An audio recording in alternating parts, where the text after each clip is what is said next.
a potpourri tonight.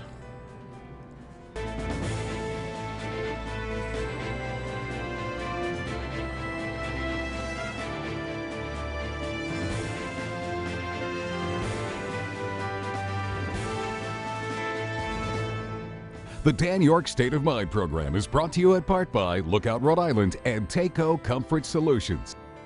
My friend and guest Ted Nesi says to me, what are you doing here? What are you doing here? So you know that we pre-tape this broadcast, and if you don't, you do now. And you're seeing it on Friday night on Fox and Saturday night on WPRI 12. But it's Thursday around 10 of 1, and the Friars are probably just finishing up the first half of play against Butler in the quarterfinal game. So you know much about that outcome, if they won, what happened this evening on Friday night, and maybe a championship game on Saturday. Who knows? But it is it's that time of year. So if we're asking for the monitor to be changed during the break, and you know, anyway, it's great to have you in. It's that time of year, and so good luck to the Friars. You know they got an NCAA berth, and so does Bryant. And before I bring Ted on, actually I'm going to get Ted's take because he was, you know, watching this thing on video too. But listen, the headline here, I just wanted to mention something about young people trends, and it's something that's very concerning to me, both on the athletic court or field, but more so in the student bodies. I was there at Bryant University at the Chase Center, which is overdue to be, I don't know if they're going to demolish it, keep the gym. They need to build an arena there because Bryant is an up-and-coming program and has been for a long time. And it's not the first time they've been able to sell out. Couple of things. You saw this, right? You saw this video. Maddie rolled this video. This was, I was sitting across the courts when this whole nonsense was going on, a half hour's worth. And look, I knew and said something to somebody early in the evening that there was going to be trouble for a couple of reasons. Number one, the Bryant team blew them out, blew Wagner out. The excellence that they showed in this championship game was incredible. That's good, Matt. Come on back. I have no issue with the team or the coach. I mean, they outperformed Wagner by leaps and bounds. I have no trouble with the administration. They built this program. It's phenomenal. I have no trouble with the security. You do what you can. Here's what the trouble is. It's the culture of students. The semifinal game versus Mount St. Mary's, there was a kid laid out on the floor unconscious. And that student body is yelling, "You're rhymes with," okay? It's a chant. The kid is unconscious, and they're calling him the equivalent of a wussy. The administration, if I have to challenge the administration, they should have, the speak in front of the next game.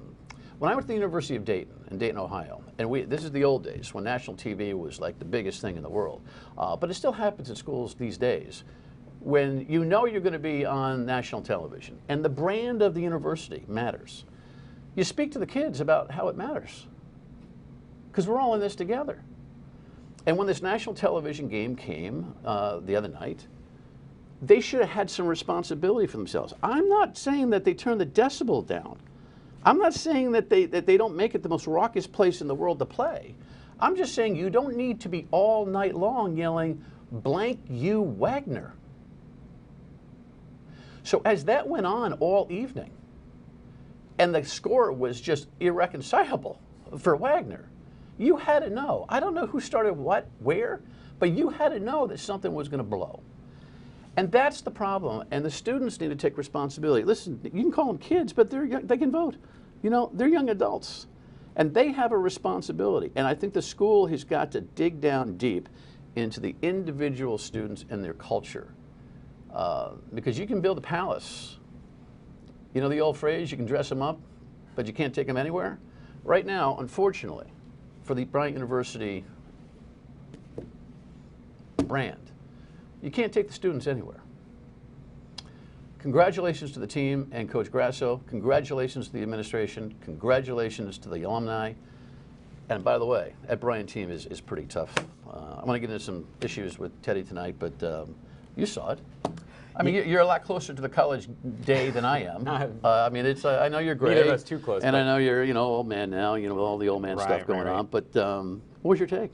Well, it's funny because I didn't because these college basketball games, until you get to March Madness, sometimes they're on a channel you get, sometimes they're not. And I didn't realize till partway through the game I could get the Bryant game. All right, on Twitter. Okay. I saw on Twitter it was on a network I had, so I turned it on, and the fight had just broken out, and I hadn't heard about it yet. And I looked at it. First, the score was crazy. It was up 30 points, and I was watching, and I thought, oh, this is too bad that this is kind of going national for one of our schools, that this is happening there and everything. There is a part of me that says, well, they're young, they're students, et cetera. But I think you make a valid point that, there's still, I don't know, there's different levels of being raucous, right? Like you said, like maybe they can be raucous. I'm the public address announcer at URI, and do I wince when the 2,500 kids, when we're full, are yelling bull blank? Yeah. Over a call? Yeah. But there's another expletive deleted, and then there's a tone. Yeah. In the semifinal game, when a kid is out cold, and you're doing that, and you know what it is. Most kids are there; they're hammered from being all day. Yep. Most of them are followers. There's 10 or 12 orchestrators of this whole thing, and they need to be talked to. I just think that there's a trend, kind of a barstool mentality these days. Just think, where the worse you can be, the better you can be. Yeah, I think it's kind of across the culture, right? It's always, we seem to just ratchet it up, and after a while there's not much, there are very few words left that feel out there or anything else. You have to go to another level and all of that. Anyway, it shouldn't take away at all from what happened with that basketball team and their success. And so we'll see how it goes. By the way, that team is a 16 seed, is a potential story. Yeah. They're that good. Yeah. They're that Yeah, what good. a time for Rhode Island with between the Friars and Bryant. I mean, it's after the doldrums of winter, it's kind of fun to have something to root for. Turn the TV on. Let me see what's going on. Let's see what's going Anyway, great to see you, man. Let's talk about some stuff. One of the first things that I thought was interesting this week and inevitable, we had a state senator in Burrowville. Where am I? What camera am I in? Matty, come over to this one for a second. There was a press release or a statement issued by the state senator from Burrowville, Jessica De La Cruz. She's also running for Congress, which we'll talk about in a second, asking for a reduction in the gas tax. Which, look, when we have this spike, this shocking spike that we have had, it is el natural for some politicians to go into that direction. I was a little surprised that Nellie Gorbea did. We have a headline here, and let me get your take first, because I got a theory on how this whole campaign is going to go. What do you think about this call? I always find it more interesting or surprising when the Democrat comes out for this kind of thing. They're the party of doing stuff with government, so they want to keep tax revenue high, et cetera. But I think a couple things. I think one, this is a totally different governor's race from what we thought it would be, because we have an incumbent here, which means the non-incumbents really need to get attention. And certainly jumping on the big story of the day about something people are upset about is a way to get some attention. And then also, I don't want to underestimate how this is a real issue. I mean, a 58+ cent spike in a week is so tough for so many families. But, you can't say that this was put out as like a white paper. Here's the money lost. Here's how we would replace it in our campaign, et cetera. It's just a quick statement. To that point, and I wrote this in my Valley Breeze column this week. The nut is $120 to $150 million in the state budget. Jessica De La Cruz, the state senator, suggested that we hit the virus money, the COVID money that's sitting there, but she didn't read the fine print. They can't be used for tax reduction. So, the devil's in the details. She's also said there's so much infrastructure money coming in from the other bill that maybe you wouldn't need it, but I have learned over the years that there's so many rules around federal matches and which money goes where that it's complicated. But it's also, if this thing continues to spike, it's a chase the tail situation, seems to me. And I think the governor's right when he says it's a federal answer. And obviously, with the decision to rid ourselves of Russian oil, at least temporarily, it seemed. And by the way, I am not stuck on the idea that Joe Biden is doing all the right things here. I mean, there's now a interesting friction, right, between environmental and economic logistical policy. Yeah, I mean, you know, the idea has been ratchet down how much. This will certainly ratchet down how much oil is used because families aren't going to be able to afford to fill up their cars as often, but not in any kind of gradual policy. Well, it'll be funny. It'll be funny to see. Well, funny, interesting, not funny, funny. But it'll be interesting to see when this whole thing blows. I think the number 5. The high 3s, you drive around, blah blah. The 4s, you drive around, and then when you first fill in, you go, what? It was, you know, in the middle of COVID, it was $30. Now it's $62 in my tank. Last week or on Monday. But the interesting thing about Nellie Gorbea is, to your point, I have a feeling, and I'll ask her about it directly when I get the chance. If McKee said, I'm going to give you a reduction of the gas tax, she'd say it's economically not. It's not economically disciplined. In other words, when these Democrats, Gorbea, to a lesser extent Brown, but and folks, Ms. Folks, Helena Folks, they're looking for opportunities, and I wonder whether they're just opportunities as opposed to well thought out plans. Well, that's always the question, and you know, does it do, you know, what the campaign wants? They wouldn't put it out if they didn't think there was an advantage to getting out, being the first gubernatorial candidate to call for this. Do voters agree? Do Democratic primary voters? That's the other question. You know, I've seen a lot of Democrats push back at these calls for gas tax reductions, worried about the effect on the budget, saying that, you know, it's a quick fix, et cetera. So that's the other thing. They're trying. We have to always remember, at the moment, these people are trying to win a Democratic primary. So is this something that makes Democratic primary voters want to support you over somebody else? Yeah, and again, the difference between wanting to be somebody like the governor and wanting to do something as governor, I think, shows itself in these debates, but we'll see over the course of time. I think it was somebody had to say it, and I knew somebody was going to. Speaking of primaries and the Democrats, why don't we just slip this in? Headline on Congress, if we can. This is now a full field. That's for sure. What is your take? 8 Democrats now have either kicked off or filed with the FEC, plus you have the 3 Republicans too. My first thought is, it's hard to keep track of everybody, honestly, as a reporter, just to feel like you have a sense of what's going on with everyone. You know, I guess the simple way to look at it is you had this coalescing among some top Democratic power brokers around Seth Magaziner, that scramble in the first days after Jim Langevin retired, and he was sort of thrust to the front, even though he lives a mile outside the district. He's put together a bunch of money. They're pushing union endorsements out constantly to try to give him the look of the front runner. But he hasn't cleared the field. You have 7 other Democrats. A number of them haven't run for office before, Well, the very et cetera, idea that the field is filled in behind him tells me that there's not a lot of confidence that he is a, quote, strong front runner. Yeah, or at least not the type who you feel like you couldn't beat. You know, now, it is early, I will say. You know, we want to see what those April fundraising numbers look like. They're not all going to be in the race. They're not. I doubt we're going to have 8 people actively campaigning, though. To contradict myself, Dan, I covered 2 years ago that 4th District primary in Massachusetts to replace Joe Kennedy, where I kept thinking people would drop out. They never really did until the last 2 weeks when we went from 9 to 7. So it's also possible everyone says, you only need 20-something% of the votes, I'm staying in.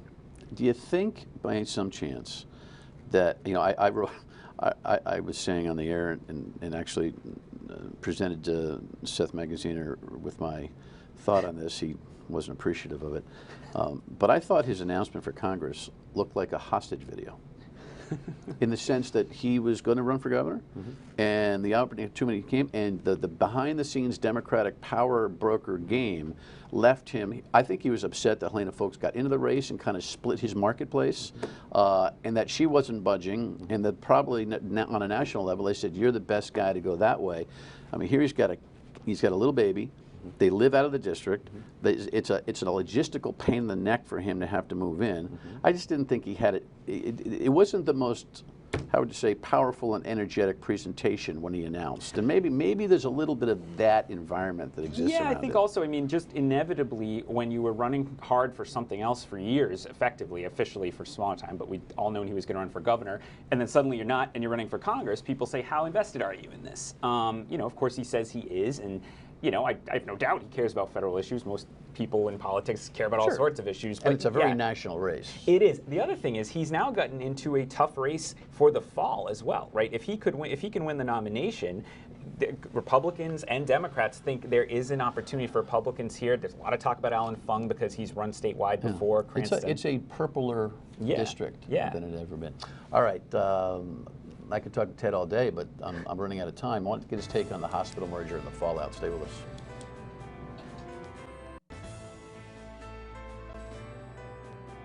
Our workforce went through things that just nobody can comprehend. No one can comprehend.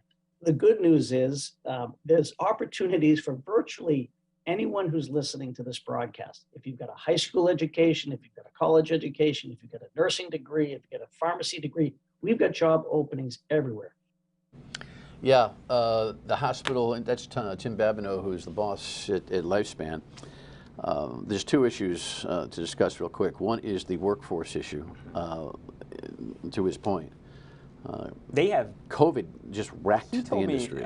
That interview I taped earlier this week with Dr. Babineau, they have 2,400 job openings at Lifespan right now, he said. An astonishing number. Excuse me? I know. 2,400 jobs are open across Lifespan, according to Dr. Babineau. They have about 16,000 employees. That's in Rhode Island. I mean, it's a huge So number. as you're coming back from COVID, meaning you've got procedures, elective procedures, and all that kind of thing.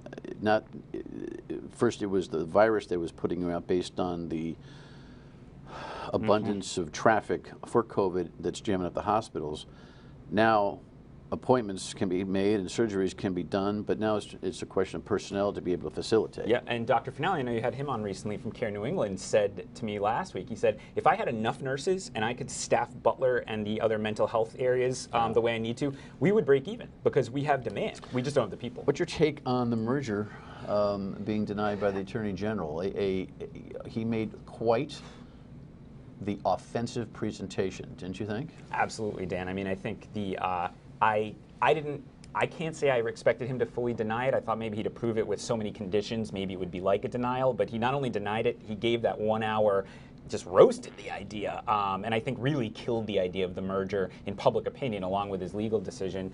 You know, I wondered, am I missing some secondary way they could try this again, slim it down, divest hospitals? But both Finale and Babineau have pretty much ruled that out. Well, they'd have to go the route of the legislature, and there's this, not to get complicated, but first you got the Federal Trade Commission, which is litigating against the merger, and the Attorney General shadowing the FTC move. Funny how he called the press conference in 45 minutes, literally because he didn't want anybody to go in and stop him in court from making the announcement in his filing.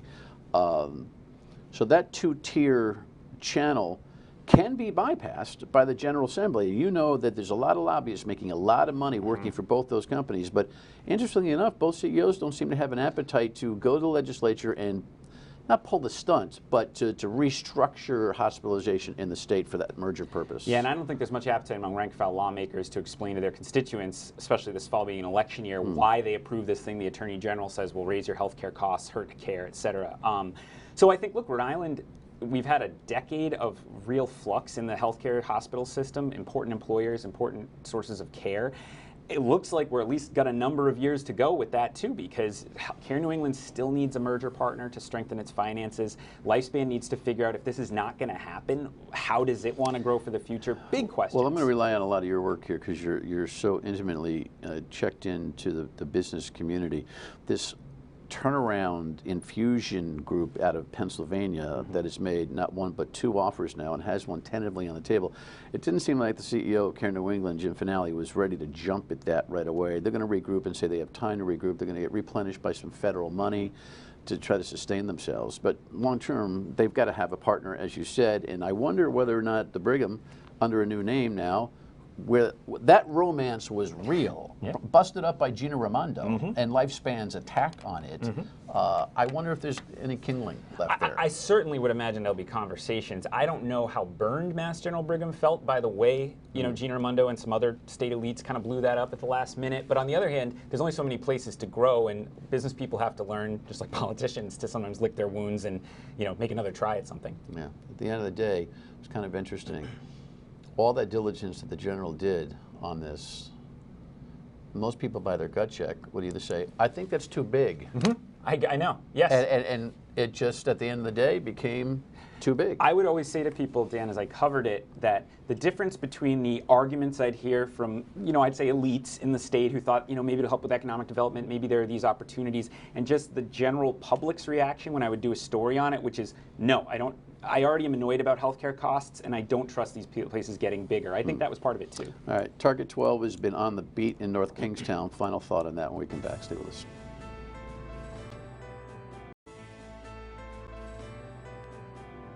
One of the strangest stories I've ever seen, and that's a headline from the Providence Journal, but we certainly could have one from Target 12, because I think the Boston Globe and Target 12 have kind of led on this. Listen, all due respect to you, Tim, the team, Target 12, who have such a record that it is incredible. I don't buy this story. I just don't. I know Aaron Thomas. We're not friends. We don't hang out. I haven't seen him in years. He's been in my company. He's called ball games with me. He's the North Kingstown basketball coach. He's all jammed up on this naked body fat testing thing, which is weird, unacceptable, fireable. I get all that. I don't know that it'll be criminal, but the tentacles of stories like this, with the full court press of a school committee investigation soon to bear out, a town investigation of the school committee investigation, a civil rights investigation from the U.S. Attorney, an Attorney General investigation coming on. I mean, the superintendent just resigned. I think to give the community a break. Your quick take on this? A quick take is just, it makes me wonder all the more what is going to be in the second half of the school committee's investigation. About his supervision of the situation. Yeah, about how many times this was brought to people's attention, what actions were or weren't taken. I think, I can't, all I know is what the students have told, particularly Tim and Eli, who were upset with this, what they said Coach Thomas was doing. But certainly, I think, the other thing is sometimes it's a cover-up, not the crime, right? If the way it's been talked about previously, that what they did does not match the report, I could see that being a problem in the community. Listen, the buck stops with the boss. Mm-hmm. But there's a bunch of people in between the coach and the superintendent. Mm-hmm. I hope he does well. He's well reputed, and to have his career, stunted by this. But then again, the public is angry out there, man. It's an angry public. You just throw an issue up, they're angry about it. And this one is emotional, and so maybe everybody's best for it. But I'll be surprised if the Attorney General comes up with criminality, and if this is more than how it appears. But yeah, and I try never to forecast out too far, because you just don't know. But I think certainly in the court of public opinion, OJ had a big problem. Yeah, no doubt. Thanks, man. Good to be here. Thanks for having me. I think a final word-ish when we come back. Stay with us. I don't know. In some ways, I know Christmas and the holidays and Hanukkah and all that seem like the greatest time of the year. I think March Madness is the greatest time of the year. We've got two schools that will engage, and we're looking forward to it. By the way, program note, Fridays on Fox, Sundays on Channel 12 for this show. I don't know whether I'm coming or going. You have a great night. Bye.